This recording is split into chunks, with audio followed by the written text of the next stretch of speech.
Pioneer Boulevard. The first customers were waiting out on the doorstep even before the shutters were raised to indicate that business was about to begin. From his coign of vantage behind the cashier's counter, shaped like a horseshoe for obvious reasons, Nitesh Pai gave them a quick glance to gauge whether they'd prove lucky. A South Indian woman and a freckly redhead, both dressed casually, neither particularly good-looking, the Indian woman clutching a frumpy, auntie-ish handbag and slouching. Something familiar about that. The redhead carried herself better, looked more chic too, with one of those slim wallet-like purses slung across her torso, the kind Kavita took when she went shopping. She said she only needed a credit card and a lipstick, and give her her due, she always used both. Would these two women prove lucky? Hard to tell, decided Nitesh Pai, turning his attention to the 6 saleswomen who were scurrying assiduously between the counters, wiping, straightening, arranging, rearranging, the loose end of their gold-bordered saris pleated and neatly pinned to the left shoulder. He barked a command or two, barking so he wouldn't have to bite, impatient for the day's race to begin. And the race, as Nitesh Pai liked to think of his jewelry business, was not some piddly 100-meter dash, a sprint that took mere seconds and was over before you could make out what was being endorsed on the runner's shoes and shorts. No, it was a marathon. How impressively that word rolled off the tongue of his thoughts. Let him think it again. A marathon. Longevity, stamina, distance, staying power. That's what this was all about, thought Nitesh Pai, looking with pride around the shop, which his father, God bless his memory, had opened back in '86, when he was just 19, just Nitesh without the honorific Pai. His buddies still called him Neato, like N-E-A-T-O, Kavita said. The late Hemant Pai Manibai Zaveri's gold-framed portrait, freshly garlanded and incense-tipped, hung in the most prominent spot in the shop, directly above the cashier, as though he were watching it from above. He'd migrated from Ahmedabad at 45, basing the risk on what he'd heard about LA's growing Indian community, ignoring his wife's protests and, for the first time, his astrologer's prognostications. He invested all of his energies, some of his capital, some he borrowed, and every ounce of acumen he'd inherited from his goldsmith father, and every nugget he'd acquired on his own, to make Hema Jewelers what it was today, one of the most prosperous stores in Little India.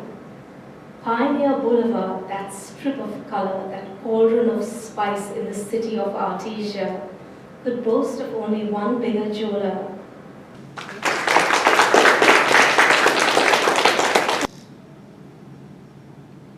Yes. So you are first generation? Yes, very much first generation. On March the 14th, it will be 15 years that I've come to Los Angeles. It's been an incredible blessing for me to be able to be received by America and to acquire a new home. I wanted to at least get a little of your opinion about what do you think are distinctives between, I guess, the Indian experience, especially in terms of writing and books, especially since you are a fantastic reader, it seems, as opposed to the American famous novelist and, you know, the experience that you get from, you know, talking with Americans and things like that. What do you think can the Indian experience offer to, you know, to Americans or people like myself? I do notice that there is a difference between the American style and the Indian style, because the Indians are more raised in the British system. So there is a definite distinction in style. American fiction, I find, is very clipped, and it is very visual. In American MFA programs, they want you to have analogies and just unique analogies, and I can't produce that. In fact, in my acknowledgements, I've said something about my faltering similes. But because I think it's the influences the movies. Scott Fitzgerald's prose is very lush, even though he did work in the movies for a bit. But his prose, as I think in the latter half of the 20th century, I think it's become more and more clipped. And I have to admit, I don't like much American fiction anymore, but I love American nonfiction. There's something so alive and rich, and you really feel as if they're talking to you. But there's a wit, there's a humor, there's an engagement, and which is not the same with British or Indian nonfiction. But the fiction, I prefer the British voice, because it's acceptable to be lush. It's acceptable to have wordy descriptions. I think what the Indians can offer, I don't know. I don't know. I've offered this, and whatever this offers, I think is my little offering. I hope it is what all literature should offer, which is, I don't want to make this a literature class, but you know, to open one's experience to other worlds.